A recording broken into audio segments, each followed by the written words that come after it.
کے سرحدی علاقوں میں جس میں ہڈیارہ پولیس اسٹیشن آتا ہے، یہاں پر بھی ایک ڈبل مرڈر ہوتا ہے اور 4 افراد جو ہیں وہ زخمی ہوتے ہیں۔ قتل کی واردات کرنے والے ملزمان جو ہیں وہ گرفتار کر لیے جاتے ہیں۔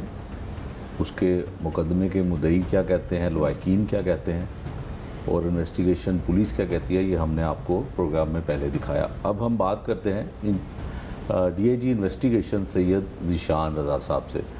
لاہور کا علاقہ ہو، لاہور کے سرحدی علاقے ہوں، یہاں پر اکثر قتل کی وارداتیں ایسی ہوتی ہیں جس میں بہت سے لوگ زخمی بھی ہو جاتے ہیں، بہت سے لوگوں کو موت کے گھاٹ بھی اتار دیا جاتا ہے۔ ذیشان صاحب بہت شکریہ آپ کا۔ ذیشان صاحب، لاہور میں جو قتل کی وارداتیں ہیں، خاص کر اگر ہم سرحدی علاقوں کی بات کریں تو بہت زیادہ ہوتی ہیں۔ یہ ہڈیارہ میں ہونے والا قتل، اس کی وجہ کیا ہے؟ جائیداد کا تنازع تھا یا کوئی درینہ دشمنی تھی؟ جی، بسم اللہ الرحمن الرحیم۔ شکریہ مجاہد صاحب۔ جس طرح کہ آپ کو پتہ ہے کہ اس طرح کے سرحدی جو ہمارے تھانے ہیں وہاں پر یہ واقعات رونما ہو جاتے ہیں۔ یہ جو پرٹیکولر مقدمہ ہے 595/25 جو ہڈیارہ کا تھا، اس میں جائیداد کا تنازع تھا اور جو قاتل اور مقتول تھے وہ آپس میں قریبی رشتہ دار ہیں، 2 داداؤں کی اولادیں تھیں اور ان کا آپس میں جائیداد پہ ڈسپیوٹ تھا۔ اور جو صبح 5 بجے جو جھگڑا سٹارٹ ہوا وہ پانی لگانے سے شروع ہوا، جس کے بعد لڑائی شروع ہوئی اور جس میں یہ اندوناک واقعہ پیش آیا۔ لیکن ہماری پولیس نے اس پہ بڑی ایفرٹ کی اور بہت محنت کے بعد ہم نے اس کے تمام ملزمان گرفتار کیے الحمدللہ، اور جو ابھی ہمارے پاس ریمانڈ میں ہیں، پولیس کی حراست میں ہیں۔ ٹھیک ہے ذیشان صاحب، جس طرح سے آپ سرحدی پولیس اسٹیشنز کی بات کر رہے تھے، یہاں پہ اگر کوئی ایسا واقعہ ہینیس کرائم ہوتا ہے تو اس میں اکثر اوقات پولیس ملازمین جو ہیں ملوث نکلتے ہیں۔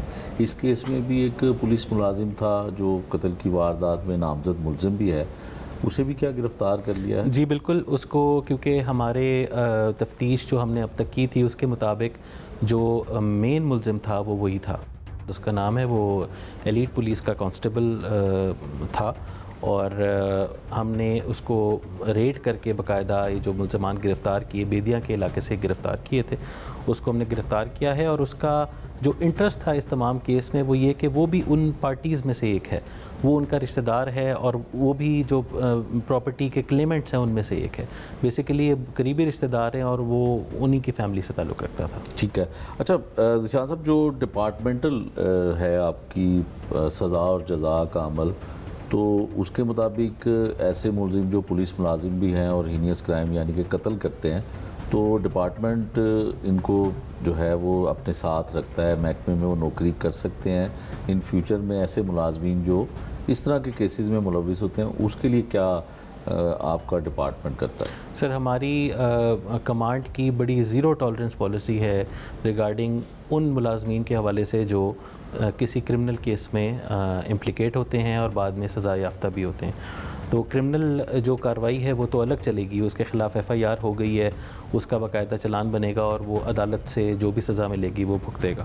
لیکن جو ہماری ڈپارٹمنٹل پروسیڈنگ ہے وہ آلریڈی سٹارٹ ہو چکی ہے اور ہماری کمانڈ کی، آئی جی صاحب کی، سی سی پی او لاہور کی بڑی کلیئر ڈائریکشن ہے اس بارے میں کہ اس طرح کے جو عناصر ہیں ان کی پولیس کے محکمے میں کوئی جگہ نہیں ہے۔